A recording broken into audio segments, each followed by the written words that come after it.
sorry, guys. I'm just messing around. I could tell if you did that on purpose. Or what? I was like, did he not know his mic's not muted? Anyways, hey, welcome to another episode of The Road to 150.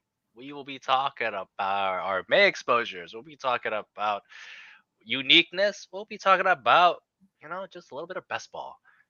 I am Davis Peng, writer for Fantasy Six Pack and Stochastic, one half of The Road to 150. And with me, the owner of the channel, your current one half champion of the playoffs. What? Hey, I'm just gonna keep shouting it out until we have another champion. So just enjoy it while you can. Well, I mean, Never there so were a dope. lot of Oh, playoff contests. you still have it. You're still a champ for a whole year. Yeah, what's up, Davis? How are you? Did you have a good week? Or weekend? Pretty Memorial good. Day weekend? You know what? I did. I always enjoy Memorial Day weekends. It's a good time. It's a good remembrance. Everything that comes with it. Hope everyone had a good time. I know people still did content, which was, you know what, really nice to see still on a Monday. I was like, oh, I got something to watch. So. Exactly. No, it was good. It was good for me. My parents came out to Texas for the week. It was really fun having them out here. But yeah, it was kind of nice too. Like they went back like early Monday morning, so I still kind of had like a full day to kind of decompress from having them here all week and get ready for my day job. So that was nice too. But yeah, it was a good Memorial Day weekend. Had a lot of fun. All right. Well, I know everyone wants to see this. Everyone wants to see what our exposures are. So actually, this was Hope's idea. She's like, hey, we're at the end of the month. Let's just whip it out. And I'm like, whoa, change your terminology, Hope. Can't just say it on the internet. No, I'm just kidding. But we should show our exposures, right? I know I drafted a couple hundred teams, and I know you have drafted a couple hundred teams. Now, this is different from Big Board and etc. We talked about that in the past. So, exposure check. It's time to let it all out. You can see what we're doing, what I'm doing, and so on. Yeah, I just have Best Ball Mania pulled up. I'm not sure which exposures that you are pulling up. But this is kind of where I'm at. Obviously, look, I'm 26 teams in. A lot is going to change, and I think that's a good thing to preface this with. Your exposures can get kind of skewed, right? Like these guys that are 20% drafted, I have 5 shares of right now. Like, so a lot of things could be smoothed out, changed. But yeah, you obviously get a take on, some guys that we like early, that we have more exposure to. But yeah, that's one thing I would caution with is only 26 teams in, 20% means 5 shares, right? So like, we know at the field in 150 is 8% drafted, which is 12 shares of 150. So a lot of this will be balanced out, but it gives us a good early look. What are your thoughts on the top of my board here with these exposures? I mean, so when we talked about a little bit on this pre-show, pre-game, right? Exposures kind of tell you how somebody's drafting. And I know when we look at it, we're like, oh, this guy has face value. It's like, oh, she has a lot of Damian Harris, or she has a lot of Jalen Warren, or she has a lot of Daniel Jones. But realistically, if you're actually looking at summer exposure, it could tell you how often they're drafting and who they're drafting in that round. So I can tell right off the bat that you're probably not taking a lot of elite quarterback teams because you have so much Daniel Jones, or you're probably drafting all your quarterbacks because I could see Anthony Richardson, Daniel Jones, that he's in your drafting probably from the 100 quite often is where your quarterbacks are coming from. So I think your exposures are great. I know that I'm not the biggest Warren guy just because I have his ADP, but I do think if you're drafting anchor teams or RB hero, which probably shows me you're doing a lot of RB hero teams too. It's like, why wouldn't you take Warren? I would take all the Warren if I was doing a lot of RB zero teams, right? I can't believe I have 2 shares of Jimmy G. What was I thinking? That had to be like day one. Those are 3 QB teams with Devontae Adams for sure. But yeah, I've got 2 shares of Jalen Hurts talking about the elites. Got a little bit of Stafford. But yeah, I've kind of been living these guys in this mid-range. I think my Anthony Richardson, I was actually surprised he was my 3rd highest owned QB. Didn't think that that would be the case, but I think I drafted some of these thinking when the steam was hitting, right? And it was, oh, he's flying up to pick 50, pick 60. But he's kind of stayed here at 90 is kind of where he has settled. And so I think I got some of him there thinking he was going to rise up. I remember I think I did 2 or 3 drafts in a day where I grabbed Anthony Richardson because I got him at 90, 95, 100, thinking he was going to fly up even more. Hasn't happened, so I'm still okay with that exposure, obviously. So we'll see. We'll see there. So like, we go back to your quarterback. We go for a quick run through that. Can you click your quarterbacks again really fast? Oh, yeah. Yeah, quick run through, right? Like nothing crazy here, but I would say like you do play elite quarterback. Like you see your Lamar Jackson's at 11%. You see some Jalen Hurts, so you're not out of it. So like 18% of your drafts is in some form elite QB. So it tells me that you're not just dumping it, right? Like you're not going, well, I only see value in triples or these, mid stacks. So like you see a lot, and I kind of want people to understand this when they go through people's exposures because you're gonna see these. We're gonna shove these out there in the world. But like someone's gonna tell you about picks, but it's not necessarily about the picks, it's about the builds that come with these picks. Because Exactly.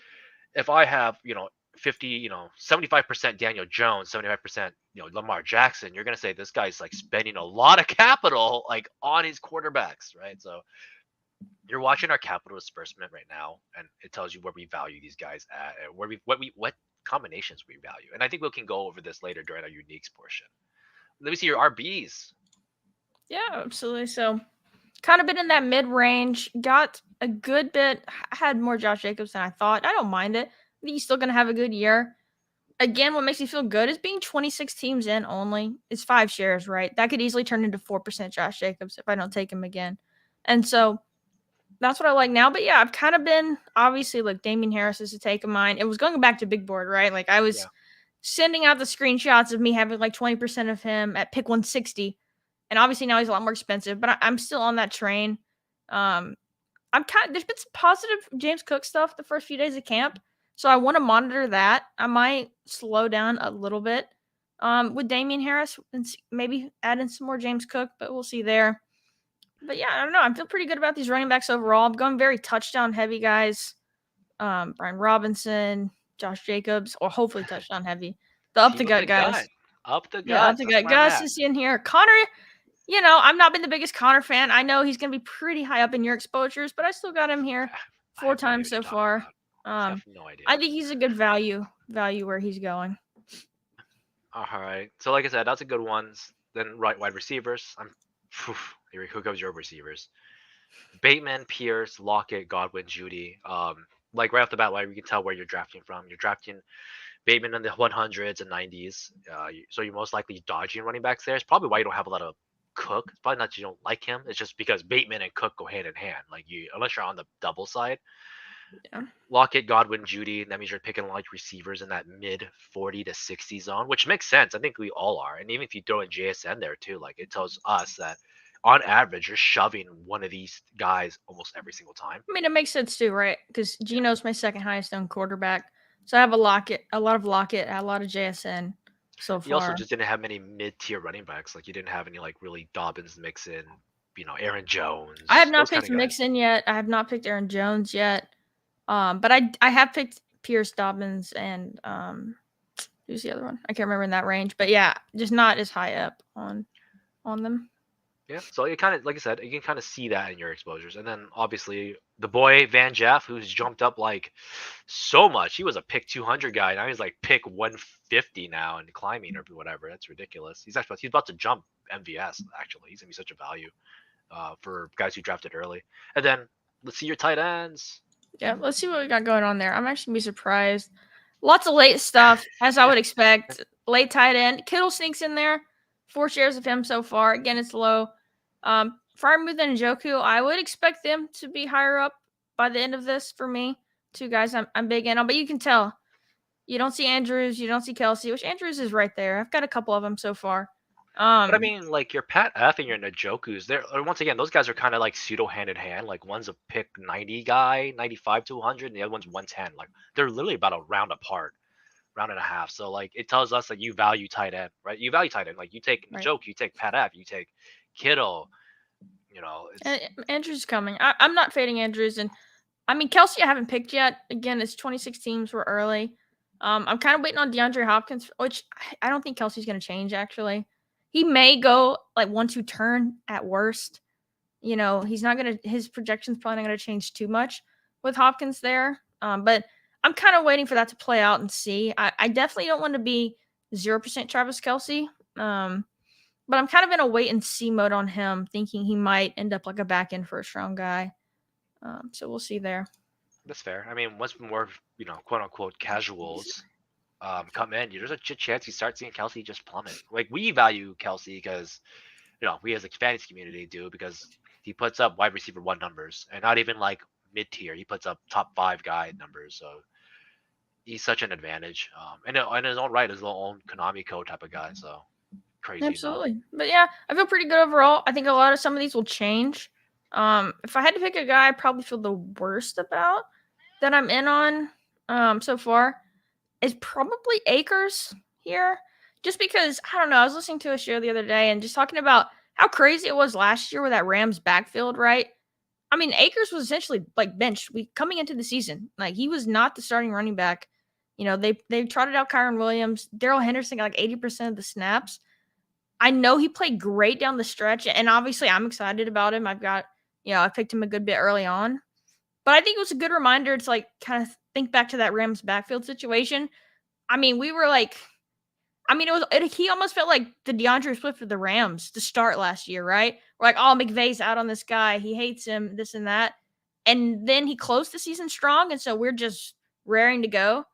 And so I'm going to be a little bit more cautious with him. I think that was kind of a good reminder to think about that. I mean, that's fair. I'm not sold on that portion too much. Akers is still on this team. You still draft high capital. He was still a round 2 guy, which for the Rams basically was a round 1 guy because they haven't had a round 1 pick since ever. Right. And then Darrell Henderson's on this team. Like, there's none of the guys that was threatening last year is there now. Yeah. So I think that like shows quite a bit. I will say Zach Evans is definitely someone like keep an eye on though. Like, yeah. That's man, saying like, he's got a lot of Zach Evans. yeah, that's someone like if you're playing like RB0, if you need like a random RB6 pick and you're playing anchor, like I think Zach Evans is like that guy to take. Yeah, I took him on my Dalmatian team. I like Zach Evans. I've been mixing him in as well. I mean, yeah, and it's nothing but a 18-round pick, so you're really not losing a lot, but you have so much to gain if shit just happens. Slide in against Akers, so which is very possible. All right, let's get to yours. What everybody you cheated. You only showed your BBMs, but I'll just show it all, I suppose. You're showing everything. Okay. Yeah, here we go. 161 teams. I gotcha. So I'm gonna start from the top of it. Right off the bat, as you guys can see, this is just my quarterbacks, right? This is where I live. I live in Russell Wilson Town. Derek Carr, Kirk Cousins, Daniel Jones. A-Rod, I had a bit of. I have slowed down quite a bit, but you'll probably see him later. Sorry, my cat's acting up a little bit, but you'll see that like right now that it's a lot of my guys are these round 9 to round 13 guys. Like, I think they're just great values. So I'll speak to Russ. Everyone knows that I love Derek Carr, but I'll speak to Russ. I'm not a Russell Wilson guy, but I will say that they spent the most money. And the entire offseason, they spent the most money, did the most additions to the offensive line, which has always been a Bronco problem. That offensive line is like just had issues after issues. And like right now he's quarterback 18. And I pull up Alex's comment, please. Mm-hmm. Yeah, you drafted him at QB like 9 though. Like that's not me or like I was not drafting any Russell Wilson at quarterback 9. But at quarterback 18, he finished strong last year. The weapons are a little bit better. He doesn't have Nathaniel Hackett. Like this, everything's looking plus. And I say this a lot for a lot of people. Like if you actually ever look at like the Broncos history from 2 to 3 years ago, KJ Hamler doesn't play, Sutton's out, or Judy's hurt, or Tim Patrick's out, Melvin Gordon's hurt, Javonte Williams gets hurt in week 3. Like Jawan James decides COVID year, I'm not playing, and he comes back, gets hurt. Like there's always kind of something that goes on. And these teams that play through training camp, OTAs, like they have a scheme, and when these guys go missing, they have to re-scheme, and it just doesn't work. And also, Hackett just wasn't a great coach. So I am living in Russ Town. I live in Kirk Cousins, Daniel Jones, Russ. Yeah. I think these like mid-tier quarterbacks are where they're at. You do see some Hal here. You see a lot of Joe Burrow and Lamar. I do take some of these elites. So 20% of my teams are these lower, more affordable elites, and because I like them both. I think they're great values for where they're going. So I'm with you. I actually do. I don't have as much Russ as you. Obviously, went on my page, but I think he's a solid buy low candidate. I'm just kind of worried about him overall, and like the fact that some people are saying he might be cooked and stuff like that. So I can't go in as hard as you, but I actually do think I get it. he's a pretty good buy low. He's got the weapons. Like if Sean Payton can get something out of him, where he's going, it's not a bad price. And like you said, he's got all the weapons. So And he's I also think it's just a a fine buy contingent low. play. So he's a We just contingent play the play too. game, differently. Like I'm more of a balanced exposures person. So, but yeah, I like So the why I like him and Carr so much, it's they teeter between 3 quarterback builds, 2 quarterback builds, or even elite quarterback builds. Like they teeter in between the two. So that's why I always find myself a lot with them. So like if I'm with Joe Burrow, I go, well, I just get Wilson as my quarterback too, and I'm done. Or I get right. Carr and I'm done. Like I'm not digging for like Hal or Ritter. Like I kind of want someone that has a shot to put up 20 something points, which both of those guys do, including Kirk, can do that. But I don't have to spend my 100th pick on Kirk to get that done.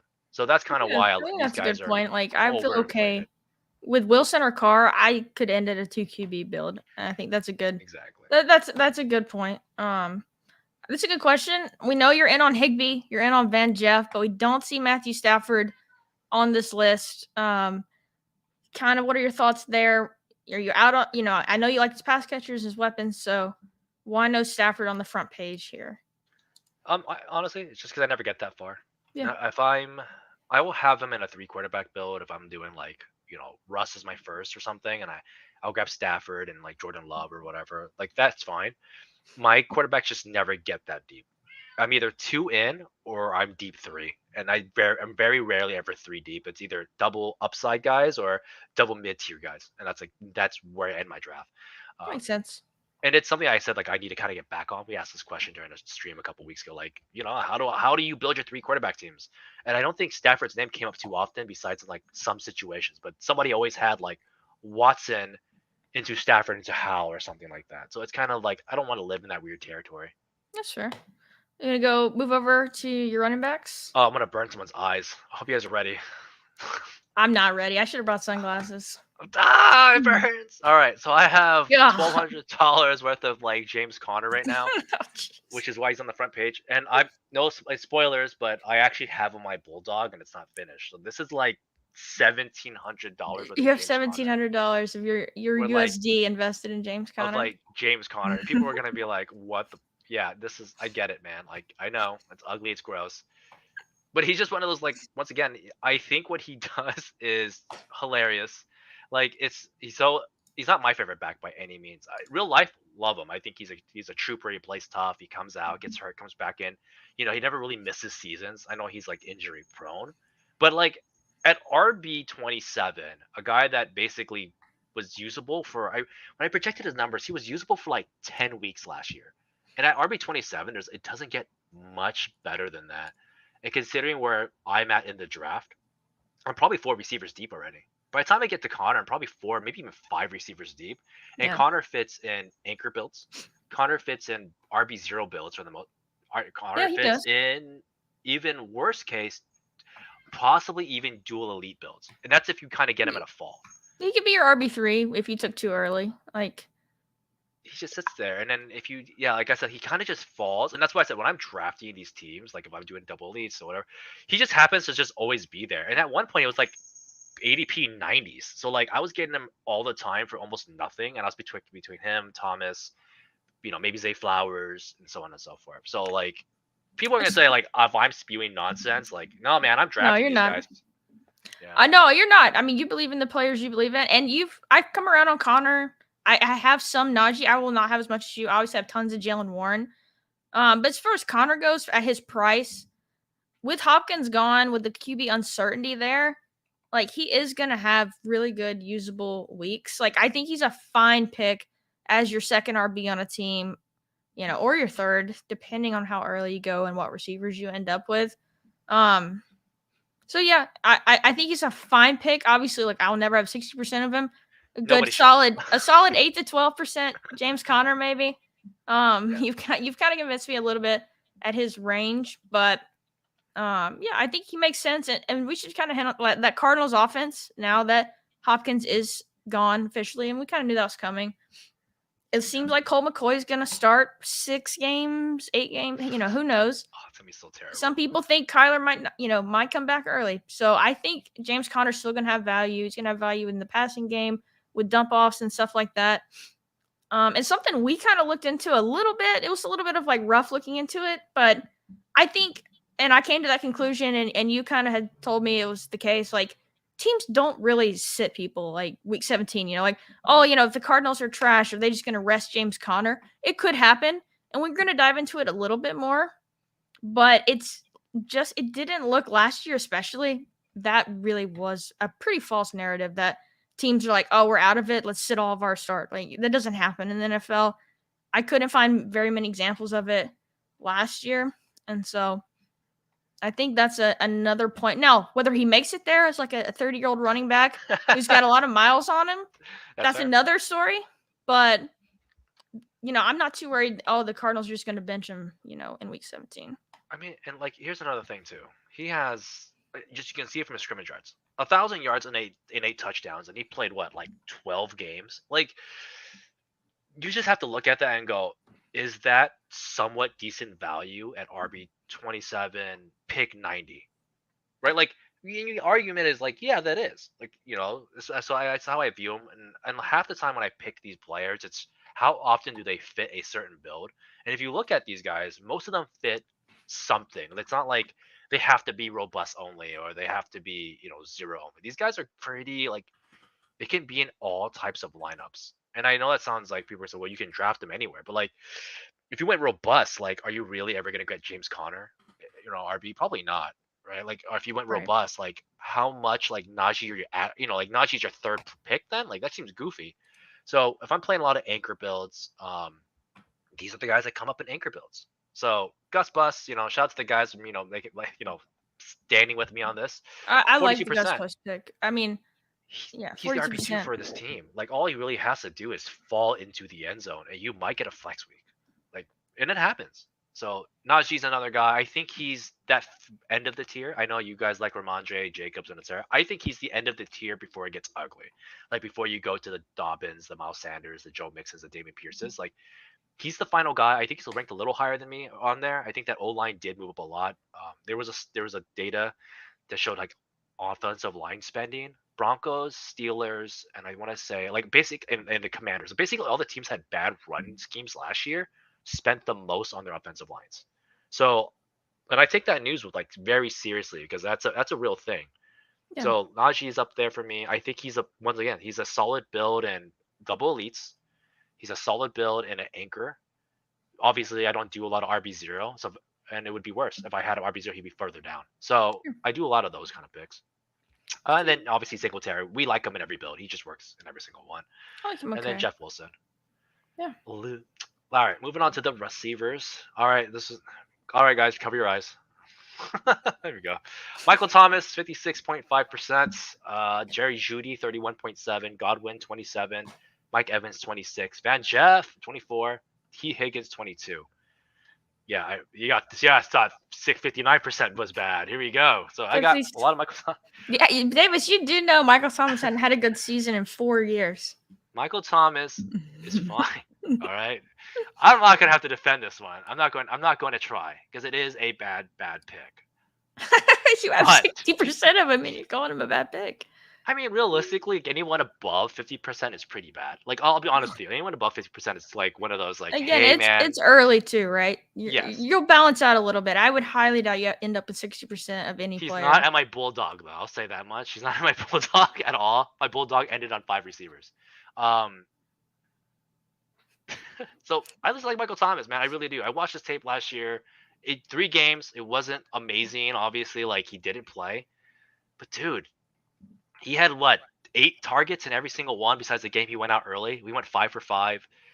I really believe in Derek Carr. Obviously, if you look at my quarterback, I believe in Derek Carr a ton. And I do think that Thomas is just such a steal at his pick. I really do think that he could kill it. Yeah. He looks like a guy right now, and this is what I will say, this is what kills me, and I overestimated some of my numbers on him. He's in between the PPR numbers, and this is a half PPR league. So I do think that I need to tone that back and kind of calculate myself that he might be a 6 for 70 yard guy, and that's when without a touchdown, it's a tough call. But I do project Thomas if he plays at least 8 touchdowns, and I I mean like I will think he give has 8 you touchdowns. I will give you that in his 3 games he played last year, he did get a lot of targets in those 3 games. He still was getting open and getting targeted. I can't do it with the health with him. I know I like drafting like you're right and drafting like he's gonna have a big season. But it's just been so long since we've seen it for a full season. I just can't go there with you. I've mixed him in here and there. Um, so we'll see. I like some of your others though. I love Judy. The Tampa guys. If one of them Yeah, gets that's gross. traded, I mean, look, I have Godwin. I had Godwin on my front page. Yeah. I'm hoping one of them gets traded. I'm trying to lower my exposure to those guys. I just think that team could be a dumpster fire. I like Van Jeff. I like T. Slayton. Waddle. I like everyone. We'll skip Lazard. Jalen Burks. Skip Lazard. Nah, So I've been Lazard's actually fine. He's punching a a lot of Burks lately. And I just Lazard's a like fine and Higgins. Higgins I think has contribution been week guy. getting a lot of hate. I think Higgins is amazing. This man's only played 14 games per season, but he's still putting up like over 1,000 yards, over a couple hundred points. If he ever gets those last 3 games in, he'd be a 200-point guy, like Yeah. 220, 210, 215, and you're getting him basically for round 3, and he flips well. So I mean, and his contingent upside is like second to none.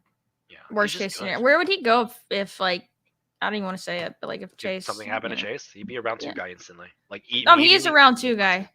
Oh, but wait, he'd be top round 2 though. Like that's a big jump though. He'd be a top round 2 guy. You think he'd be in that 1-2 turn? Yeah, he'd be in the 1-2 turn. I think he might go higher on Underdog. Knowing how much people love receivers in the Bengals. True.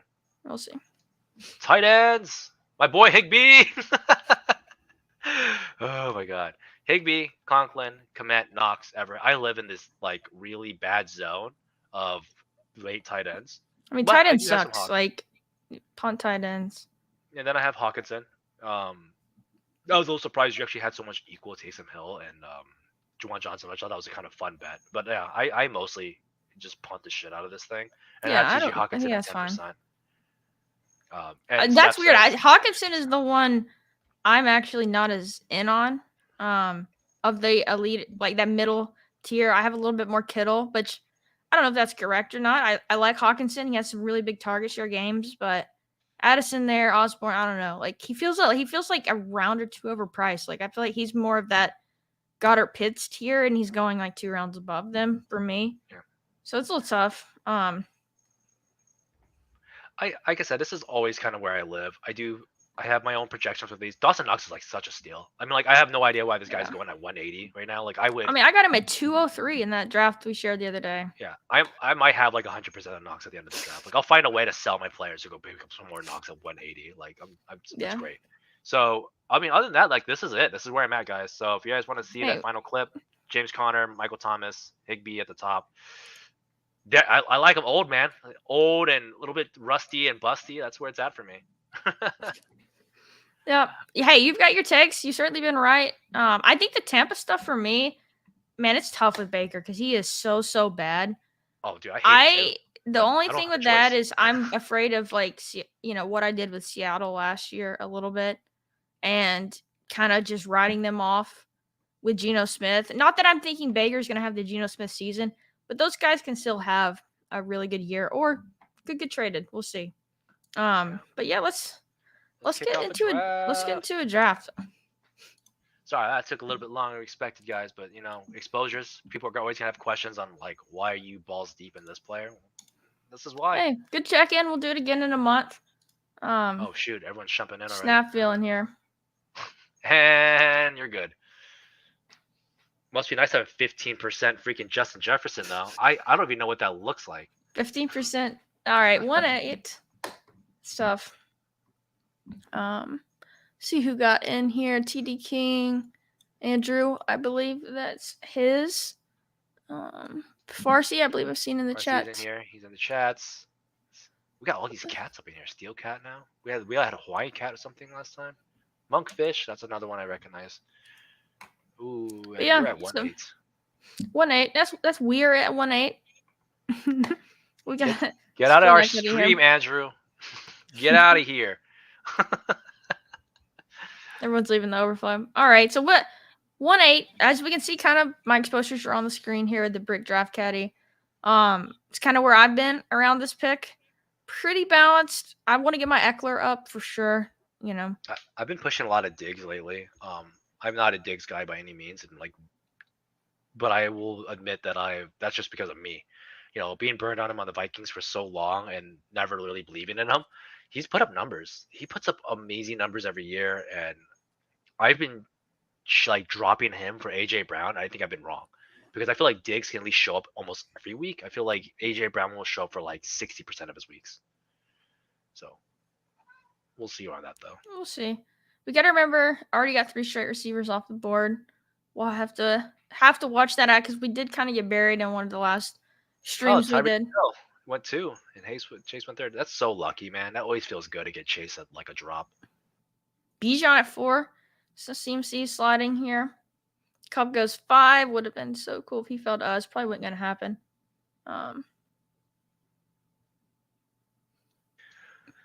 Cup has been moving up my boards lately. I know Hayden talked quite a bit about him, and he made some solid points. Like Cooper Cup may not be able to put up his like amazing year what do they call it, the triple crown again, but he's one of the few guys that like who at one point Underdog was like, oh yeah, he's gonna get 95 yards under like that's how consistent the man was. His over under was like 95 or like 98 yards or some ridiculous stats, and he would hit the over every week.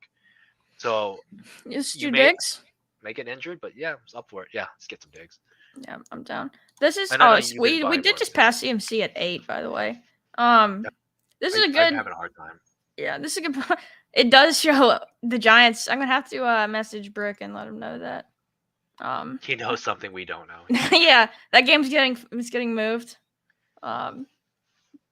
Yeah, I like Diggs. Gonna be honest, Updog, I kind of just glazed over that because we were talking Diggs. Didn't even realize CMC was sitting there.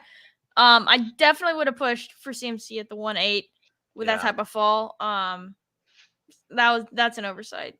We're also drafting against like our room. We're always assuming it's like friends and family is just gonna come after us. And that's tough. I still would have took CMC at 8 there. That was a little bit of a zone out there. But you know what? We'll make it work. I mean, I still think it's going to be pretty wide receiver heavy. Do you still think C-Mac, let's say CMC gets to August, do you think he moves up the board or down the board? It's a great example of streamer EV. I'm looking at the comments trying to answer this question. I'm not even realizing C-Mac is sitting there at 8. Yeah.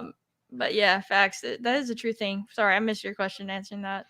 No. By August, do you think CMC moves up the board or down the board? So let's say he's 105 right now. I think there's a chance Cup and Hill pass him. I don't know, man. It's tough. CMC's so just rock solid. And you would think though, if more like traditional fantasy players come over to Underdog, that they push running backs up. So sorry, Jason, on this. We'll see here. Allen is in round 3, a real thing. Yeah, I've thought the quarterbacks would slide down the board, and we are starting to see it a tiny bit. Allen the most. So yeah, I think at this point we would push Allen here. Don't you? Do you agree there? We wouldn't take him here. I was never taking any of these guys anyways. Besides Allen, I think he's in my Dalmatian. I have not taken Josh Allen or Patrick Mahomes in BBM yet. I would push him. I don't think we'd it's not. I mean, who do you want here? Do you want Barkley, Chubb, Taylor, Olave? I don't want a quarterback, that's for sure. You want Pollard? No, I don't think so. We'll see who's there. But yeah, I just wasn't really in on Allen too much. At least none of the league quarterbacks. But at pick 3, like I will maybe take some here and there. I took Allen in my Dalmatian. I want to say I took my Dalmatian. That team turned out pretty stout actually. I was actually pretty stoked with that team. I'm gonna check all these week 17 games and week 16 games, make sure they're correct after the stream here. I'm good with Barkley. You want Barks? Yeah, I want to take Saquon. I don't know. I've kind of just been like weird on him and thinking that, you know, he's going to regress a little bit, things like that. But he is that entire backfield still. I know they drafted Eric Gray. Breeda's around, but and look, and maybe am I being influenced by Dwayne McFarland's video from today talking about the running backs that like essentially own their backfield potentially? I But I mean, want to get more Saquon Barkley. I want to balance that out a little bit between him and Taylor. There, I don't have too strong of a opinion either way on those two guys with Chubb. So I kind of like going Barkley here. This is double week 13 bye, which we can manage. Um, yeah, I'm taking a lot more Saquon now. I was off on him. I caught myself just going not grabbing him because I just like to grab the guys that are later, and I think that the avalanche of receivers do kind of come on you at some point. But last year I Phrasing. was taking Barkley as like up into like 105. I was so confident in him, like just dominating that I was Yeah. like, whatever. Like I'd rather take him over like all these other randos, and I was just snacking them up over and over and over. So, and he actually was part of my team that beat everybody in the conference at the convention this last year because I just was like, he's just that good. So I don't know why we're down on him this year. I think maybe it's the contract talks, maybe Yeah, the because contract stuff is still a little weird, I will say. the season finish wasn't as amazing. He started off really, really hot, then kind of went lackluster for like 4 weeks. His pass catching is definitely down. And I think that's one of the main reasons I've been kind of like, I don't know if I want him because we did see him gas out a little bit. And we also Yeah. just saw that he wasn't getting like 60, 70 receptions like we thought he was. So I still think at round two, though, he's like such a stud. And that O line just all it did was get better again. So, like, sign me up. Yeah, I'm down with Saquon still. Like I you mean, said, if we Daniel can Jones doesn't vulture his 2 touchdowns, do you think Saquon's right like where he is right now in week 17? in week 17, if Dimes doesn't go for 40 and say Yeah. Allen, I mean Saquon goes 30, I don't know. I think he's still probably about the same spot. I think Um, underdog drafters are going to push up the receivers anyway, and which is correct in my opinion. But um, yeah, I'm still totally fine but with if he Saquon. if he was league winner last year, like he puts up that 30, 20, or gets 2 touchdowns Maybe and he Daniel goes Jones, 9, 9, 10. yeah. Like, yeah, I think, and that's my point. I think he doesn't, we're not wondering if he's picked 19, 20. We go, he's probably the early second. Yeah. And I think a lot of Daniel Jones, and I think Daniel Jones doesn't go up to 110 or 100. He'd probably be like a pick 125 guy, 130 guy, because we didn't get to see that 40-point game. So, That makes sense.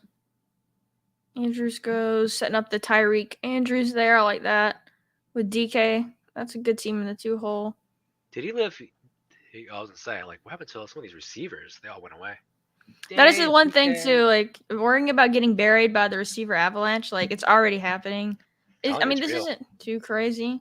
Um, but yeah, I mean, we're already down at 32 to have to take one of these guys, which is at ADP. Um, so we'll If see. Allen falls to us, would you take him? 23. Definitely. Hopefully, this person doesn't time out. They did. All Womp, right. womp, womp. What do we like coming up? Well, we still got 2 picks. Yeah, I mean, it's a fair point, Updog. I mean, like I said, I Yeah. know he got a ton of receptions, but I think people were expecting more. And at the end of the games, he wasn't as catching as much. He was missing some of those targets. Like he was getting targets, and he just was kind of missing some of those catches. I think people had higher expectations, and when they came up short in week 17, I think people were a little like, just went, oh, forget it. People like how players finish generally more than they play through the season. Holy shoot, make it Henry at 26. It's insane. Yeah, 32. I mean, at this point, it's basically just what, Amari Cooper? If we get him, Oh yeah, Mark Cooper, I would take. I would take Cooper. I think he's the wide receiver one of his team by far.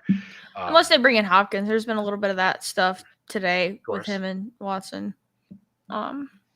If we're worried about the Avalanche, I think we might can get one of these other backs to fall. We'll definitely get one of these backs to come back. I would take Cooper. Like and we're we don't likely even to get have more. to like force that either. But And plus, we have Saquon. Like we're betting on Saquon, right? Like that's the where it's thing. at. Like I'd be fine loading up another. We take Judy or something. I'd be fine loading up on receiver again, knowing we have Saquon. We're making a pretty big bet on him. So the other thing too was I think we were talking about this a little bit for T Higgins. It's like, well, how good is T Higgins? How good is this receiver fall? And I think like Mario Cooper, like he gets a lot of discredit for a guy that did pretty well last year. Like he played with what, half a season of Jacoby Brissett, and like he still put up wide receiver one numbers for the most part. Then plays with a bit bad Deshaun Watson, which slows him down. Yeah. He's probably that next tier, not Calvin Ridley, because Calvin Ridley hasn't really done anything, but like at Higgins, Olave, Devontae Smith, it should be Cooper. How do you feel about that? So you would have him above Ridley and above Debo. Ridley, and he would probably go ahead of some of these RBs and ahead of Debo, and he should be right there. I don't know if I'd have him in front of the RBs, but I could buy having him in front of those other receivers. Yeah, there. maybe from the wide receiver side, but my point is this: he should be right around that spot that like Higgins and those guys are. Because remember, those are all wide receiver twos, and Waddle's like pick 15 or whatever, and then Amari Cooper's at double his ADP. The only thing I would push back, the Browns do have a lot of weapons. They got a lot of mouths to feed. They still have Chubb. We're excited about Jerome Ford, Njoku, Cedric Tillman in third round, Elijah Moore, DPJ, like naming all of them. They have tons of mouths to feed. So I think there's a chance I know Cooper's the best player of them so far, but like I think he's going to have some pretty low, like 2 for 15 weeks in that offense, personally. Is he that much different than Devontae Smith, though? Like, he's the one on his team. Smith is a 2, and they have just as many weapons to have. Look, I have a lot of Cooper. So you got Swift, Penny, you got Goddard, AJ Brown. Oh, I think all of these like wide receiver 2s going over some of these running backs is a misprice, in my opinion. But we'll take it while you can still get it. And pick 35 Henry must be nice. Yeah. He has AJ Brown, Amon Raw, Henry. Such a good team. No, you got Henry into Judy. That is such a monstrous team. It is. It's nice. We might be witnessing a top 10,000 team being drafted right in front of us. What are we thinking coming back? I mean, I know your boy is probably going to be there here. It's likely. I honestly would probably take Najee. I would take Najee or Hopkins. I think Hopkins. I like the buy. I like these two guys, but I have 15.4%. I thought I had it of all of them. 11% on London. I like the Charger guys too. I've been having a hard time taking any Charger. I would take Keenan Allen maybe. I'm down with Keenan. But I really think that like Najee's the play here, just because because I feel like we're gonna catch receivers later then. But I do think Keenan's like the next pickup. Maybe DJ Moore, Drake London if you wanted to reach. I actually would probably take Drake London. I'm good with London. Let's do London because I'm just worried about getting buried a little bit here because I think we're gonna like this range. Like I think we can get one of these guys as our RB2 and feel really good about it. Yeah, that's fair. I think, like I said, like I want to buy these alpha-ish guys, these lead ones on the team, rather than a lot of these 2s or hard shares. I mean, Drake London's not gonna hard share. I know people want to believe in Pitts, but like we'll see it, right? Like we'll have to see it. And London's been pretty good already. I like Drake London a lot. Obviously, that offense has concerns still, pass volume and all that, but I'm in on London. This is like a really solid team. Like I think we're gonna feel better about our team with London there. I mean, I'm okay with Najee. Like I like to joke and play the bit because you love him, but I think he's a fine pick in the middle of the fourth round. Yeah, like I think in a dual build it's tougher. It's really tough to do him in a duel. Yeah, if we had another receiver instead of Saquon, and we get him as our first RB in the fourth, I think that is totally fine. Yeah, if I was 2 receivers and then use my third pick, that'd be fine. Yeah. Yeah. Well, fourth, I mean. No, I mean like on the 2-3 turn, right? Like if he's on my 2-3, sorry, if I'm 2 and he's my third, and I knew receivers coming back. If I knew Hopkins, Judy, London was coming back, like I would do a Najee in the third and then grab those guys coming back. But in this case, it's the opposite. We don't know those guys are coming back, like at all. And that would be he'd be my RB1 on that team, though. He wouldn't be my RB2. I find it really hard to use him as RB2 builds. I like it there. Mike Williams. Any teams that stick out to you right now?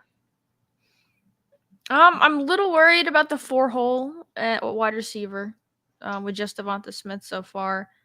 Yeah. But let's see. I mean, I love what the 2-hole's doing as well. Getting these 3 receivers when the week 17 Tyreek Andrews. I mean, I like that a lot. I don't know. There's a lot of good teams in here so far. I just worry the 4-hole. I'm worried a little bit about having they better start like hammering receivers, I think. Yeah, that one's gonna be a tough one. But we'll see. Like, you do get guys that sometimes come up. Like at some point, everyone's gonna be capped at receiver, and we see this a lot in some drafts. Like at some point, like no one's gonna be like, I have five. Like I can't get any value out of a sixth or seventh anymore. So this person is probably gonna catch a bunch of these other random fallers. It's kind of like that $1 buy in auction where everybody spent their money on their first set of picks, and they're like, oh great, like I get to buy, DeAndre Hopkins suspended for $1, like that kind of situation. I feel like that's gonna be the Yeah, case Tarek here. is right. You hit on the 11 hole. Getting Henry there, Yeah, I really Judy. like That Team team, 11.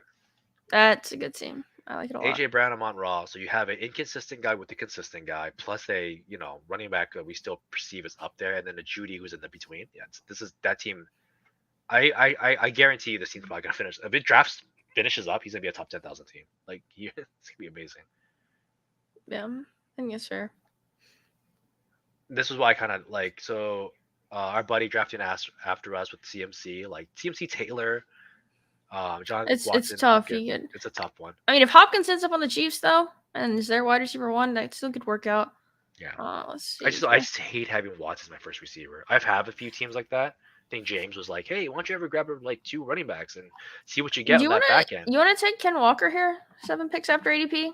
No, No, I haven't picked him yet, but I'm kind of back in a little bit. I would probably if you were gonna grab something weird here, I'd grab Kittle, but I would probably even grab a running back, Miles Sanders or something like that. You want Jason? I do want Gross. Jason. I love So Jason. like, sell me on Jason. Like, how much do you think Gino throws the ball? I think JSN is that good. Is more so on the reason I'm taking him here. Like I think he's by the end of the season, we have so much good depth here at receiver. We're not gonna need him immediately. But I just think he's that good. I really do. And I know it's not like it's a football guy type of take. It's not backed by a lot, but I think JSN is awesome, and I think he's gonna end up out targeting Lockett. And so I'm totally fine taking him here. So Steve Smith did a thing recently on UD where he was like, JSN's in the slot. Like he is the slot guy at this point. As of right now, he's playing mostly in slot. What's his upside on that three wide receiver set situation? Like what do you think he ends up getting? Like, do you think he gets 80 receptions? Does he get 130 targets, 80 receptions? I think so. I think he can do that. I think he'd even be better than that. Honestly, I'm a big believer in JSN, so I'm not too worried about that. I mean, it's like he can be good. I just especially as our wide receiver 4. Like we can handle the low weeks with him for what high weeks I think he can have. I just can't. I don't know. Like it's a wide receiver 3 on a team. I think Kittle would have been just the better play straight out. Or yeah, Kittle's fine. I like Kittle there. I'm taking him. He was my highest of the elite so far. Yeah. 12 hole loading up on RBs. And actually, we got a couple mixed people in here. Everyone says that they think Gino's good or JSN is good. Gino was a one-hit wonder. I think Gino is possibly a one-hit wonder, but I do think that we give Pete Carroll a lot of crap on his coaching. I think he'll coach him correctly, like play to his strengths. But I just find it hard to have a third receiver right now. It's not just him. It's him, Lockett, Metcalf. It's all of them are going in the first 65 picks. It's gonna be tough for them all to pay off, but I like the fact that we have three really good receivers though in front of him. Like, I think we can kind of handle that type of like fluctuation. Well, we do get a chance at an RB back here. I mean, we have a shot at Pierce. We have a shot at technically elite tight end. We haven't had 2 tight ends. I guess I know we were gonna get a receiver back here anyways at some point, or it came back to us. Yeah. I know you're not as in on JSN. I like him though. I like him a lot. I just think the pick in general was just going to be a tough one. But yeah, JSN in particular is even harder. That's fair. Tony at 63. Sheesh. Do we just grab our second running back here? I mean, we'll see what Nate does here, but I mean, the tight ends I don't know. Obviously, I have 3% Pitts. Yeah, I'm not taking a lot of Pitts unless he falls. I'm just not. All right, it's Ham or Dameon Pierce for me. Yeah, it's Pierce. Yeah. Where I love Dameon Pierce. watching Pierce's like tape, he is really good, and He's if super good. Stroud is even remotely, you know, 10%, 20% better than Mills, like Pierce is gonna see that end zone, and he may loses some to Singletary, like that's fine because he's at pick 60. Like no one's expecting pick 60, pick 90 guys to be RB1s, wide receiver ones. If they were, they wouldn't be at pick 60, pick 70 situations. Yeah, I think this is making a good point here. They've needed a third receiver for a long time, and so I think that offense could be even better. Like I think they're gonna like be so I, good, and I think that obviously like makes that makes requires Gino's numbers better though. I don't know if that makes JSN numbers better. Yeah, that's fair. Like But I if think we're your gonna if your get some argument good. is I think we're gonna get some really good spike weeks from him. Um, I'm super high on Jason, so I we'll think he's a see. contribution guy until someone gets hurt. I think he's a I think this is where like I would agree he's a contribution guy. Like I feel like he could probably have 6 touchdowns, 7 touchdowns, but like 800 yards, right? Like, Yeah, and that's like give or take. Is that good or bad? It's gonna depend on that game, right? If he gets 800 yards and a lot of them are falling towards that middle to end of the season, and he's catching these like, hey, everyone's covering Lockett, everyone's covering Noah Fan and DK Metcalf, and like Jason's just like mismatching cornerback threes, great, this was But actually Eric, this was a take Sean Siegel had, I believe on Stealing Bananas, or it was either on that or the show he's doing with Pete now. I mean, he is all the way in on Jason, and so I like Sean. I'm not as in on as he is, but yeah, yeah, I'm a big fan. I think Metcalf was great last year. Played through an injury, had an injury week 4, came back like 4 days later, and then balled out.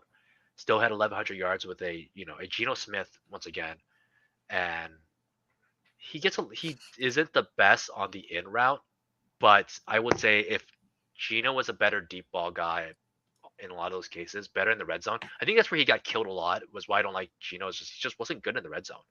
Like you got to think Yeah, about like how immediately they went with Kenneth Walker the minute he came back from injury. Like you saw all those touchdowns that like Geno was getting vanished. It was Kenneth Walker like all day, or random tight yeah. ends on the short yardage.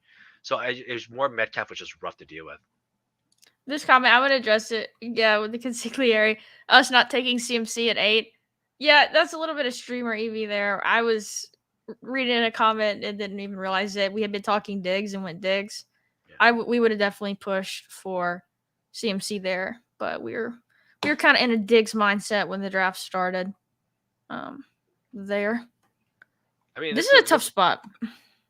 I don't hate this spot too much because I kind of like some of these guys. I'm pretty set in my ways here. Like I like Akers, I like Gabe Davis, I like David There Montgomery to an extent. goes. Obviously Connor, like I grab all the Connor of the world if I could. I You mean, have a I lot of kind of like fun. Watson here to go with Cooper That's fine. personally. Yeah. That's totally fine. I think this people like to crap on this, but the reason we crap on it is because Dalvin Cook's here. Like Cook's here, Madison's here, Waller's here, and then like everyone's like, oh, like this isn't a great. I'm like, dude, just scroll down a little bit. It's actually pretty nice when you get to like 86 guys, 85, and so on and so forth. Fair enough. Let's see. I like getting Deshaun there. I'm wanting to get more of him. Freaking Paul. No, he hasn't. You keep your mouth shut, Paul. Like he's coming around the corner. Okay. Good thing is Davis isn't in control of his draft. We passed on Najee. I was cool with that. I let you get Cooper and everything. I was fine. Let me get my guy, man. Come on, just one hit of Michael Thomas, man. Yeah, Bateman. My guy. Ugh, gross. Bateman. Talk about a guy that hasn't finished the season before. All right. Fair. Younger and more hurt. I don't want to hear about it.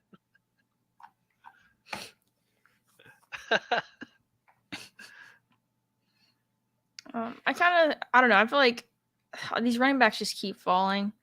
So Dalvin Cook right now is like really falling. Would you take him if he came back? I don't want to.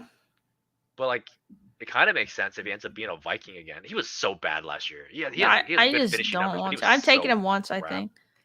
I hated taking him, but I mean, like at pick 80, 90, like it's not the worst thing in the world by any means. If he's a starter in Minnesota, he's a starter. You're getting 1,000 yards out of him. Probably. But they were ugly last year. Like he would just break off these really random runs from these good pass blockers, and it just got really weird. Yeah, this does feel like there's some actual like real smoke around the stuff with him back to Cleveland. So we'll see. I mean, do the Chiefs have a way to get them though? Like, I talking about the Chiefs. Like, I don't think the Chiefs have the money for it. They would have to kill like how many guys off that roster to do that? The Chiefs, I think, I thought they had a decent amount to be able to offer him because You they feel can like restructure Mahomes. yeah, I suppose they could always do that.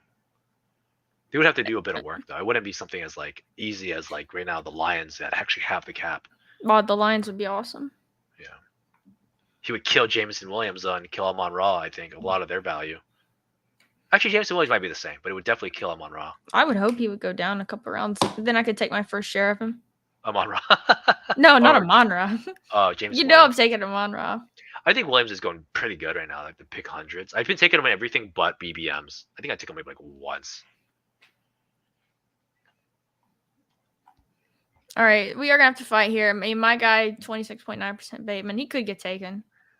I don't. I honestly, I think like the pick here is gonna be a little weird, but I kind of like want to say like Demont. I was gonna say James Cook. Why? But I'm also okay with Demont too. Because as much as like I kind of crap on these like efficiency guys, I do think James Cook looked really good at the end of the season. Bateman, like this is really a tier for me here. Sutton, Bateman. I would take Sutton. I like Sutton a lot right now too. People shit on him, but the dude played last year. I'm gonna let's balance the exposure a little bit with Sutton. I have 30% Bateman. You know, there's a chance they bring in Hopkins too. So we'll do a Sutton share here. So we'll see. Off dog just asshole. Fake that MT. I'm pretty sure that 7% MT is probably me anyways. Like where that came from. I know for a fact one of them is one of the BBMs we drafted together. That's what I have to do.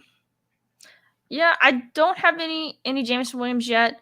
I still plan to get some. But he's at 100, man. He's pretty valuable. Like, he has what? He's a guy that could be wide receiver 2 or 3 on any given week when he starts playing, right? Like, he's Gabe Davis, but 20, 30 picks later, and probably way more talented.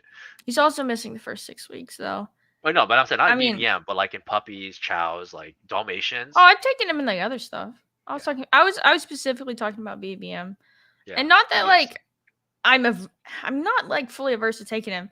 It's just I think it's a third of the prize pool is in the regular season. Like I know some people have different opinions on how to play that, but that's a huge chunk of the prize pool going to the regular season, and I'm still building for week 17. I'm still building for the playoff weeks, but I think look at no wide receivers in the queue. I'm glad we took one there. I am glad we took one. We have to. And here's the thing: like, it's a fine overall pick where we're at. It was on ADP. We weren't reaching. It's a big body guy. Like, Courtland Sutton finished where he's starting right now. He finished like wide receiver 40 something, and he's being drafted wide receiver 40 something. So it's really just a net neutral. He has an easy stacking partner. Like you can easily grab Russ on this type of team and be fine. Like we're about reaching. It would be a 2 quarterback build and would be set. Yeah. I'm fine adding Russ if we get him at some point.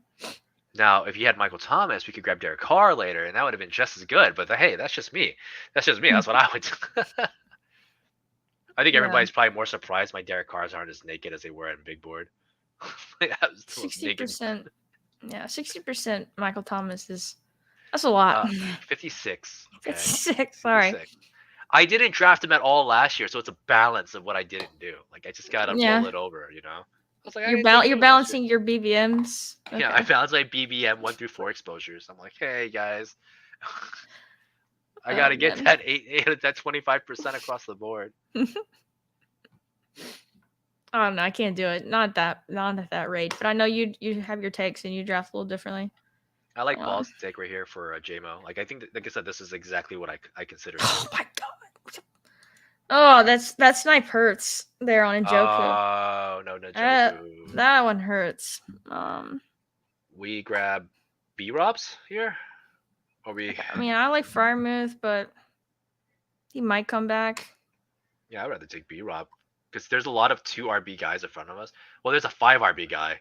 So who knows what he does, but 0% of these guys.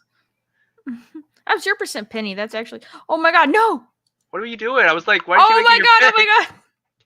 Well, we have a 2-quarterback build. We got a 2-quarterback build. There's 2 league quarterbacks we've got here. Jake I Ferguson. was like come on waiting for you down. to just pick a guy.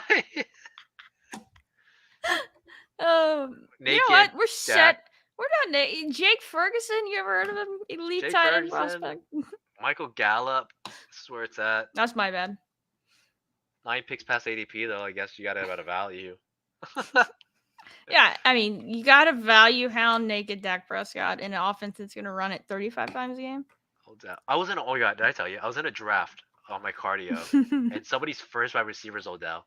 This was like his first receiver was Odell. They actually went double elite quarterback, double elite running back, double elite tight end, and I think it was like pick one like 105 or something. He went like Odell, and I had to send. I was I'm out of here. Like, I'm for sure not 12th place in that one. Yeah. I'm not 12th place. There's no way. First receiver was Odell. I was out. There's no way in hell that was gonna happen. Person in the 12th hole is just loves them some running backs. They have Chris Godwin and Devontae Adams is their only receiver right now. Cam Akers. He got good acre value though. Good Dalvin Cook value. ADP, man, like ADP, like you get free ADP points. I'm not sure if you guys know this. At the end of your draft, for every ADP you save, UD just gives you a point. Here you go. You got like 70 ADP points on these guys. Oh, he's gonna auto our guy. Yeah, he auto Brian Robinson for his 7th running back. A 172. I mean, it wouldn't be what I would do personally. Oh, I guess you might get your pet F. Yeah, we might get our pet F, or we could take Penny, H-Chain, Damien. We could take Harris, I think too. Harris is fine here also. I mean, we missed on James Cook earlier, but that's cool. Yeah. I'm not a deals efficiency stats, but I have to like eat my own words sometimes and just like get Cook here and there. I think also Gallup. We still have Gallup and Ferguson out there. Like we can. Gallup's been moving up, man. He was dead for a while. He's back in the 130 zone. People are buying in again. Gibson goes. So what do you think here? Pat F, Penny? Which of the two would you take? I'm down with Pat F, honestly. I would go Penny, but I think we can figure something out. So here's the problem. We've got Pat F now. This does feel like a teardrop at running back, don't you think? We're gonna have an ugly day at RB later. Yeah, I do think this is probably a teardrop. Harris goes. A-Chain, I've got 15% of. Penny. I'm good with Penny. Yeah, let's just grab Penny. This is gonna be a tough one. This guy doesn't survive any season. Got him in the queue. Actually hitting draft. I think A-Chain would have been an okay pick here too, because we get how our team is. Yeah, A-Chain would have been fine. I like A-Chain. I think team up the gut though. Like I mean, when I was listening to Hayden and everybody else talking about this, was like, what odds do you think that A-Chain gets more than like 40% touches? And I just like in my head was like, not many. I don't want to bet on those odds like he does, so I'm not into it. 7 RBs, nailed it. There we go. $25, man. That could have been dinner for me today. Could have just. I know. I feel so bad about doing the Dak thing, but at least we didn't think 7 RBs. It could be worse. You have the draft come to you, man. You know what? It's fine. Hey, we got that ADP fall on Dak. We're gonna get some type of stacking partner with him. Not too worried. Gallup or Ferguson, I think is fine. Oh, sorry. We one of the things I kind of want to touch on a little bit since we're already going through this.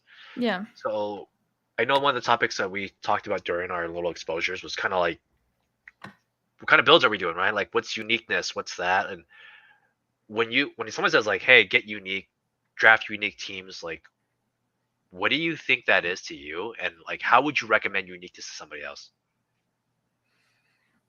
So right now, obviously, we're drafting kind of the same teams. Like I draft my own type of teams, you draft yours, but based on our exposures, that generally means we're kind of taking the same guys. Yeah. So uniqueness would be more like, I like to think of like player combos with like combinatorial ownership and stuff like that. I really like looking into what guys are going with, what other guys, getting ADP value, which then just helps you get like more unique teams and players that way. So that's what I like to do. You can do the stuff where you take, the super, take a guy who's going at like 20 at number 1 and get, 3 players that never get drafted together. I've seen people do that. I don't hate that way of getting unique, but I don't know. I like to think of the player combos personally. Okay. What is it for you? And then I was gonna say, like, would you recommend someone getting unique? Let's say someone drafting less than 50 teams. Like, are they supposed to get unique? I mean, it's up to them and like how they their risk tolerance, I guess. Yeah. Like that factors into it a lot for me. So I don't know. I feel like it's personal preference there, like whether you want to do that or not. What's your opinion on it? So I know Tom did that great thread, great articles. Tom's straight gen. Like, I would say, check out his thread, guys, where he talks about like what builds are kind of working from DK and how they translated to UD. He did a little bit of that too. I think uniqueness is just doing different builds. So I touched on this quite a bit. Why my exposures are a little big, like on certain guys, and it's because I kind of draft the same team. I'm drafting a lot of anchors, maybe some dual elites, but I'm never taking robust. I'm never taking zeros, and I'm not doing many. And then people say, well, those are the only 4 teams. Well, that's not true. There's also elite teams, elite quarterback teams. There's also elite tight end teams. What do you like here? I'd like Chig or Gallup to get a Chig gets with our Damian Pierce. Let's get Gallup. Yeah, let's go ahead. We need to lock in a stack. Okay, we'll get the stack. Take them. Yeah. I would say Russ, but that's cool. We can't do that. You love the auto draft. The auto draft QB pick makes you reach 11 picks of ADP to get a stacking partner. It's not the worst. But like to get to the second part, that's like doing different builds is gonna get you unique. So although I may have like 60% like Connor or whatever, the other rest of my guys run that 40, 30, 20. It means that when I do anchor builds, my anchor builds are always changing here and there. And I think finding to get unique is the first thing you need to do is start taking these different builds and obviously learning what they are, right? Like wide receiver heavy, punting tight end, elite tight end, mid quarterback builds, elite quarterbacks, punt quarterbacks in general. You just build like all these different rosters just by doing that. And I think that's one of the first ways to get unique. I don't know if I'd recommend them though, because like at the same time, I can sit there and be like, hey, like you want to get unique, you should do robust running back. Like go 3 RBs first, right? Like I don't know if I could recommend that to somebody when they're putting in like $25 on a BBM. Maybe for funsies on like a palm, but like I think that's always gonna be tough. But I think if you want to get unique, I think you have to build different teams, and that means getting comfortable. I think if you drafted 50 of every type of team, your exposures would be super different every single time in the long run. That's hard to do though. Like I am a big let the room come to you person. Like when it comes to the builds, like here, I like these receivers, but CMC came to it in a normal draft when we're paying attention. Like, that would have been an obvious like CMC pick. So, I mean, that's true, but I feel like when some people are rutted in their drafts, they would still have passed on. They'd be like, I will say the one thing, and I know it was Nate's in here with us who picked it. Like in this type of room, when we know it's going to be a slightly more wide receiver heavy, and like when it came back around to JT, like he was an obvious value. Yeah, Jason, I think this is him here. Yeah. And I mean, your first receiver is Christian Watson. Like it is tough sometimes. So like you do have to play the room. Be my only excuse for not taking CMC at pick 8, which isn't a great excuse. I still probably would have done it. I still think we talked about that too. Like it's just hard to take hard running backs. And Jason's team actually would, if he got a Cooper there and not Watson, I bet you we feel differently about that team. You could Chig here obviously now? We took Cooper from him though. I like Kendrick Miller. I like Chig. I think I would take Chig. I wouldn't even humor taking a running back on the spot. I like Kendrick Miller a lot. I'm good with Chig though. It's my first exposure to him in BBM.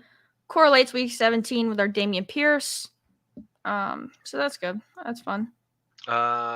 Somebody had a question here. William, it said, how many spike weeks does HA need to be a good pickup at ADP? I think this is a tough question. It's one of those, he has to outdo the guys in his spot. Like, so if Harris, Rashad Penny, all those other guys do better than him, then he's realistically technically a worse pick. Now, people like to compare it to like, well, what later round guys could do better. Sure, like later round guy could do better, but it has to be around those. So I think around 18, you can easily say 2 to 4, spike weeks is like automatic value. But for a guy in the mid 110s, he has to outdo everybody in that range, at least be middle of the pack or better than them to pay off his ADP. What do you think? But how many is that? Did you have a number for I would spike say if weeks? in that Like, or 110 zone, contribution weeks versus spike yeah. weeks? So they're all contribution guys at that point. I would say 4 to 6 games. 4 to I, 6? I have to be able to use them at least, or at least had an opportunity to use them 4 to 6 games. And I would say opportunities anytime above 11 points, right? Like contribution games is anything about 10.5. So if he gets over 10.5 in 4 to 6 games, and he's my RB 3 to 4, then that means he could have been useful to me. Yeah. I think it's a fair point. Chick, top 10 tight end for Andrew this year. He got crapped on hard by Hayden and them, though. I'll say that much. He did. I don't know that. I like the talent of Chick. Like I know there are concerns with the pass volume and the routes and stuff, but I really like Chick. And I like how explosive he is too. I'm a big fan of him. I am like he's probably gonna be an 8% guy for me, I don't want to go too crazy on him personally, but I am excited for his potential there. I mean, they just don't have anything else, right? That's like why I don't mind Burks and Chick. Like, I'm worried about the offense for sure, but I mean, someone's gonna produce, right? Like, yeah. So like we'll see. I mean, at the end of the day, like overall, like they went up a little bit. They did fine. I'm not too stoked on either of those guys. I mean, I'm not stoked on Trey, but I'm not too stoked on Chick as a whole. But like, it's tight end. Realistically, at tight ends, you just have to. I always just project touchdowns, and then I put yardage as secondary, because that's what I'm usually buying. Oh, I want to commit to go there. Drake London, like 20 picks after ADP, would have been nice. Higby. I mean, you can see I've got 20% Higbee, so I'm not Yeah. shy on him. Do we have anything at least? I'll go ahead and cue someone. We could do the double stack with DPJ. I don't know how you feel about him. I would take DPJ. I would consider that. I kind of like getting the double stack since we missed out on Njoku. I don't have as much of DPJ, and I think there's a chance we'll like one of these tight ends who comes back more so than the receivers here. 2, 3, 7. It's definitely a 2Q build. Yeah, I think this receiving core is basically done. Honestly, we took so many guys up here. We have 7 in the top 150. Like, if I ended with Van Jeff here, I'd be stoked. I'd be like, all right, cool, we're done. Like, Van Jeff's such a strong wide receiver 7. Like, it's not even a problem for me. I'll just take from Andrew. I mean, this kind of talks about too, like how bad tight end is. Yeah. That if you extrapolate Chick's stats out, he would have been the tight end 6 on the year. Yeah. So like I said, I'm not against it. Like, it's just one of those. I just don't like, if you're not Goddard or higher, or I guess Waller or higher, I'm not counting. I don't care about your yardage as much, because there is a lot of dead yardage on tight ends. It's all about their touchdowns. I have 0 Irv right now. That's not a stand against him I'm making. I just haven't ended up with a lot of Burrow, and so I am at this point stacking my tight ends mostly, or at least trying to correlate them. And so I just haven't landed on him, but it's not like a stand I'm personally taking against him. I'm probably going to be lower than the field on him though, just because he's just a guy we haven't seen it with, which I know is scary. Like, you don't want to just bet on, oh, we haven't seen it, it'll never happen. Like, no, I don't buy into that. But yeah, I wouldn't say it's a major stand I'm taking. It's just kind of how it's worked out. I'm not taking Irv at all. I think people just are really like hyped up on this guy, and I just can't. I don't see what everyone else is seeing. I just think it's the Bengals tight end position, right? Like, Hayden Hurst had value last year, and Irv did come out as an athletic guy. So I don't know. I can't. I just couldn't do it. I don't, like I said, I just don't see it. Even if he was the, he could be freaking, unless he's Patrick Mahomes tight end, and Patrick Mahomes is like, yo, dog, I just really got to throw to this guy. I'm not sold. Hayden Hurst didn't get it much done last year as people thought he was going to do, and he's a bit more of a more all around guy. Irv hasn't been healthy enough to be on the field. Irv had a lot of like just mind.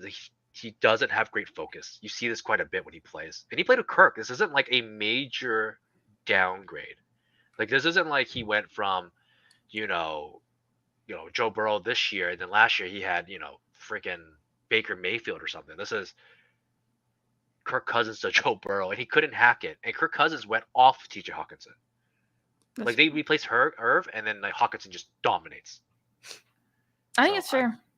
It's just really hard to take that guy. He's also second year off an injury too, guy though. Like I think that's at least something to watch with him. I think he got injured again last year though. Irv did? He probably did. He already did. He probably did. All right, we might get Higbee to come back to us. If not, I mean, I like Juwan, obviously. Laporta, I'm okay with for a little week 17 with Laporta. Wouldn't be the worst thing. I don't know. It's rookie tight end. We'll see. Higbee. Yeah, it's Higbee. Yeah, I mean, that's fine with me. Sheesh, he's gonna contribute. I'm fine with it. I have a lot of him though. Like I kind of do want to balance it out. Like especially Everett. I'm still in on Everett, Laporta. So I want to mix it together like that. So we'll see. I like Laporta. His situation is just really strong. I do think if DeAndre Hopkins comes in, it doesn't kill his value too much because he is already so late. Once again, I'm not looking at rookie tight ends and going like, oh my god, this guy gets 900 yards and goes off. I'm gonna be so like, no, but I'm just buying touchdowns. Like that's just where we're at with a lot of tight ends. And anyone who like is saying like, well, I don't agree, I'm gonna say, how many like it's punt tight ends and elite tight ends are literally just that's it. There's no middle ground tight ends that besides maybe Pat F. Right. And even then, that's that's it. Like it's Pat F and like Njoku, but we talk about them as they can push up rather than push down. So there's like a very small wiggle room for these guys. I agree with you. I think Higbee's totally fine at ADPs. Definitely a 3 tight end build though.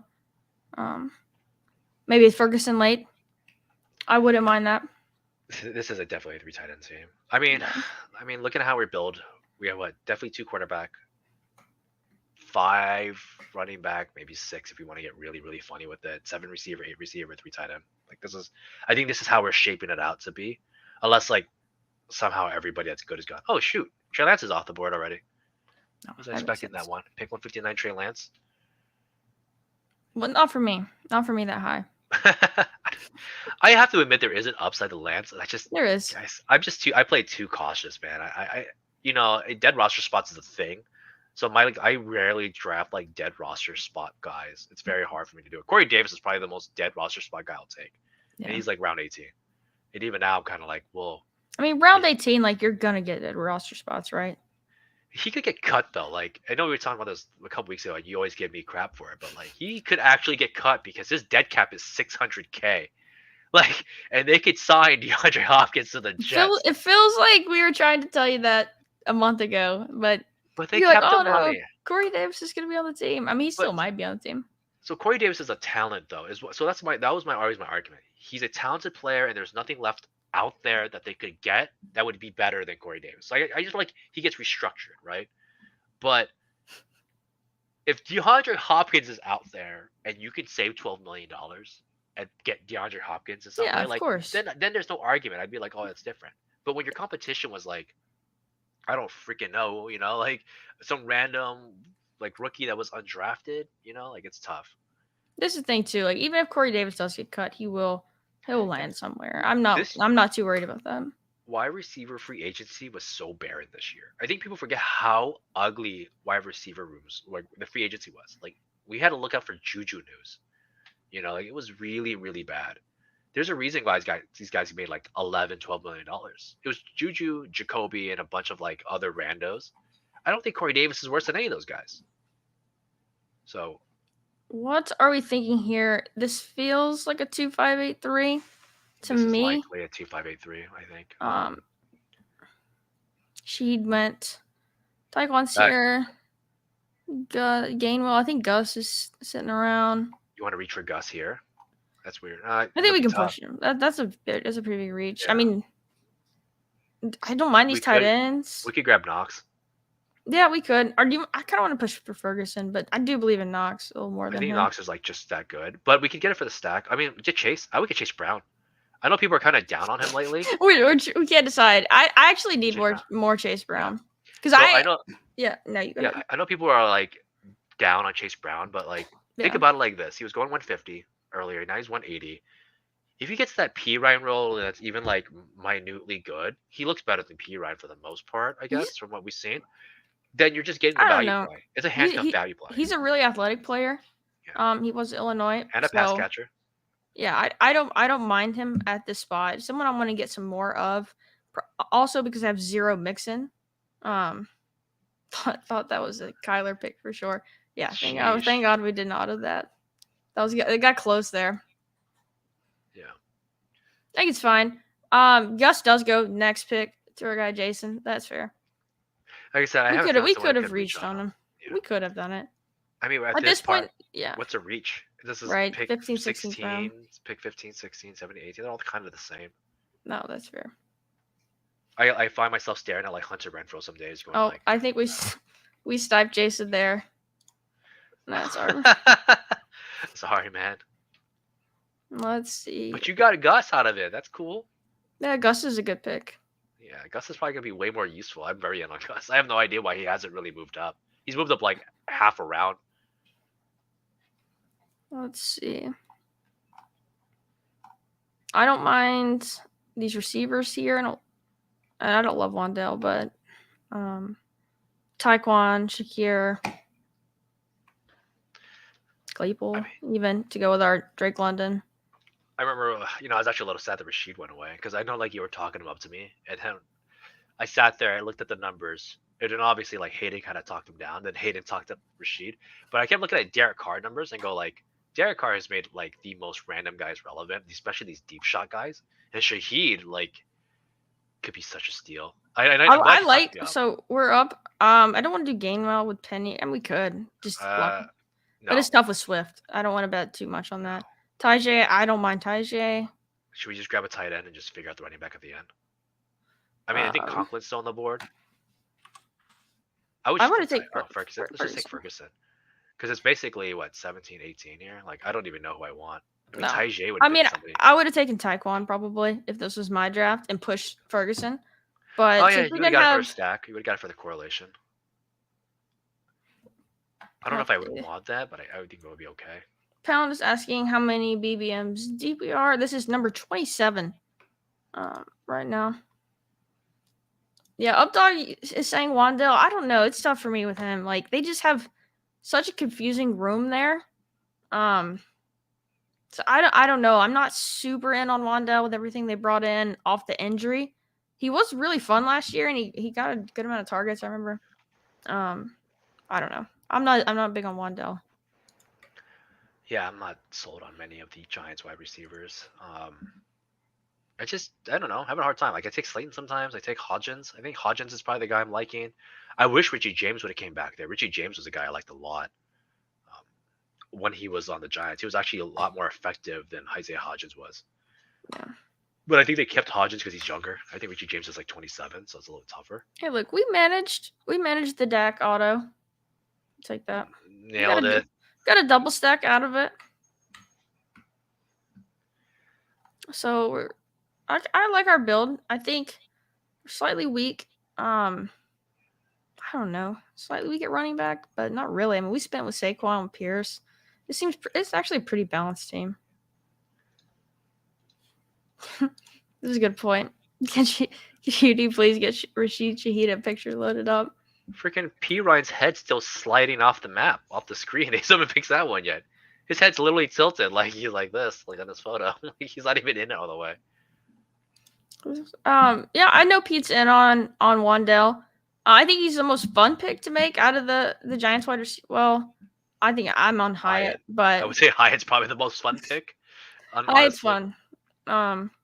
It's just tough for me to take their slot receiver off that injury. I don't know when they brought in all those other slots. Like, you still got Waller too. And Waller, it's a tough click for me personally.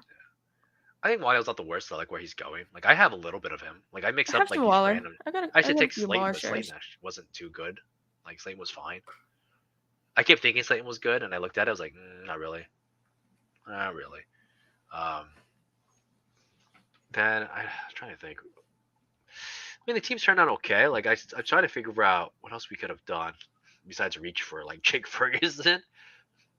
You know, what you could grab you can get my buddy, the former You're done. Jaguars lead running back. No. Former the former lead running Oh, back he for the went. Dang, Jaguars. that is so tough.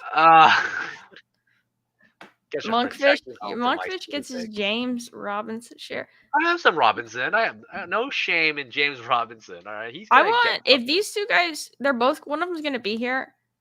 Claypool, a little week 17 with Drake London, and I've kind been of betting on them, forcing him the ball because of the pick they gave up for him.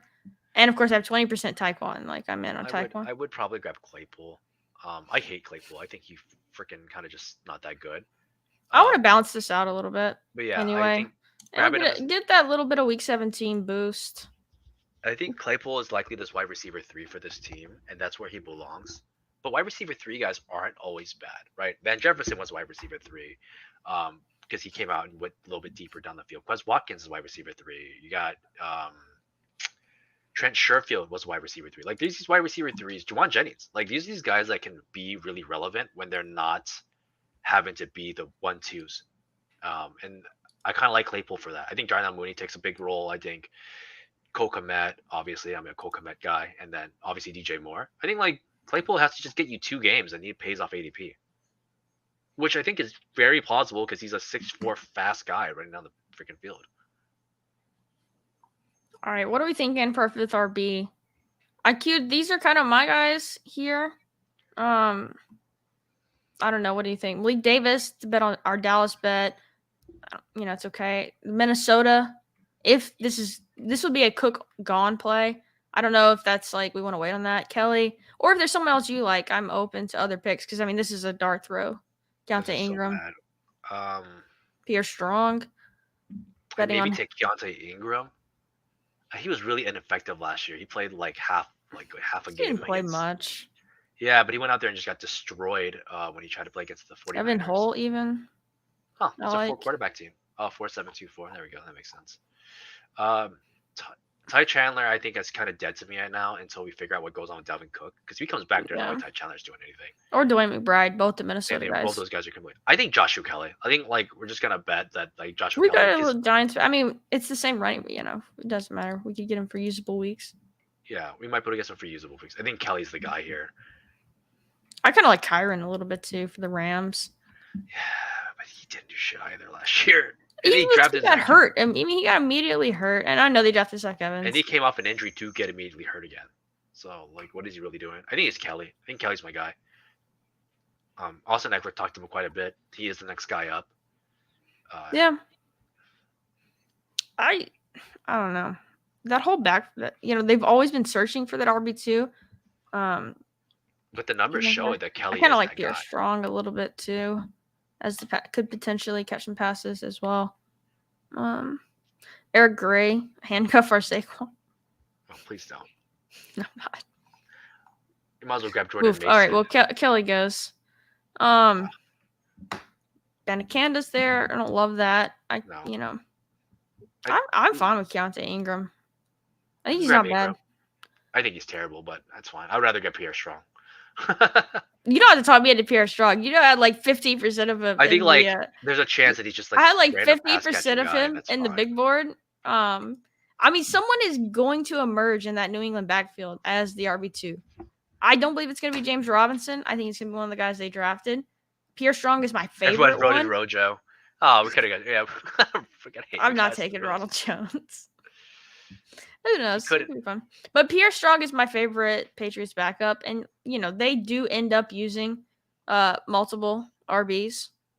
So someone's going to emerge. I don't think it's going to be James Robinson. So give me Pierre Strong. Yeah, everyone just said it's just tough. I don't know. I saw what happened with Kyron last year. He was just weird. There was a lot of just toss-ups that were. He literally got hurt in the first snap of the year. I think he was hurt before he got back in that one snap, though. So I don't know. My thing there is it's just he wasn't a great athlete either.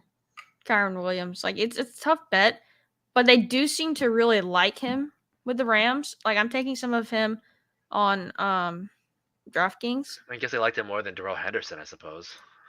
Yeah, this is fun though. This is a pretty solid team. I think it's pretty balanced overall. I like most of the things we did here. Obviously, we messed up a couple picks that are on me there. So we'll see. You're embarrassing me out here. I'm just kidding. Yeah. I don't know. It's a fun team though. All right, let's pull up number 11. This guy will obviously had like the amazing team. Let's see how he finished. We got Monroe, AJ Brown, Henry, Judy, like that. Ken Walker is RB2. That's fun. Almost Jordan Addison's at 62 now on average. I've been seeing him in the 60. That's wild. Daniel Jones, Waller, Hyatt stack. P. Ryan, RB3. Good. Dallas. Goff to go with the Monroe. It's a super solid team. Super good. Raheem Mostert, Singletary, Knox. Zach Evans. That's where Zach Evans went. Yeah, I know. I know. We're good. I have Zach Evans. Marvin Jones. That's a good one. I like that. Good set of picks. And then we'll go with our buddy in the 101 spot. Yeah. Mr. Andrew. Let's see what he gets. Goes Jetta, Pollard, Hurts, Hawkinson. Like that. Trying to hit the 101 at all 4 positions right off the bat. DJ Moore. Elite. Going double elite tight end. Double elite tight end. I don't know if I would have done that here in this room. I feel like he's already behind the curve on receiver. It's kind of scary to me. Yeah. It's not something I've done a lot, but I don't mind mixing that build in there. Yeah, it's a tough one. But that's fine. I mean, I guess what could he have grabbed after is the hard part, right? Like he's got to grab Quentin, Pickens, Gabe. I guess that's fair. Like you could have to grab that. James Conner 74 though. You see that? Look at that. That James Conner reach. There we go. That's what you want to see. Don't mind it though. Kirk Cousins 96. Hey, I'm up for the James Conner. Kirk Cousins at 96. James Cook, Devon Achane, Ellen Lazard, Adam Thielen, KJ Osborne. Damn, there's a lot of former and current Vikings on this team. Zeke, John Mechie, Leonard Fournette. Damn, Rancher, you got to grab all the non-team guys too. You're taking some bets. You got me in the first half, man. Yeah, you lost me in the second half. I want to see how the 12 hole ended up with 3 wide receivers only. I'm gonna pull their team up this way, actually. Yeah. What is it, Tinkus? Nope. It's the Pound Town. You know I love you, man. Keep doing you. All right, here we are. Sorry, 4-7-3-4. This is good, right? This is a super flex team. Lamar Jackson, Geno Smith, Derek Carr, Kyler Murray. So he agrees with this. This person agrees with us. He likes Geno and Derek Carr. Austin Eckler, Travis Etienne, Miles Sanders, Dalvin Cook, Cam Akers, Alvin Kamara, Brian Robinson. And then running out a 3 wide receiver team of Devontae Adams, Chris Godwin, and McCole Hardman. It's a typical auto draft. So you have to spin it like you're an analyst. He's got the wide receiver 1 for the Vikings, for the Vegas. He got the wide receiver 1 for Tampa. I mean, he's basically plugging these guys in every week. He knows this. Then McCole Hardman's a streaky play for upside, and then whatever amount of tight ends. This is gross. That was fun. Do you think that team gets canceled for 7 running backs? I don't think so. Would you hope it does? For that team? I think our team's fine. I don't think it's a bad team. It's our best work. But I think this team is solid. We could have had Russ. Why Russ? If it's Gus Bus, what is Russ? Trust the Russ. No, I'm kidding. All right, guys. Thanks for hanging out with us for another episode of the Road to 150. I'm happy to be here. I know Hope is. Any last words for them, Hope? No, absolutely. We'll be back Thursday. Thank you guys for hanging out with us. If you don't mind, throw the like, throw a subscribe. Really does help us out. But yeah, that was a blast. Fun team. So hopefully we'll do it again Thursday.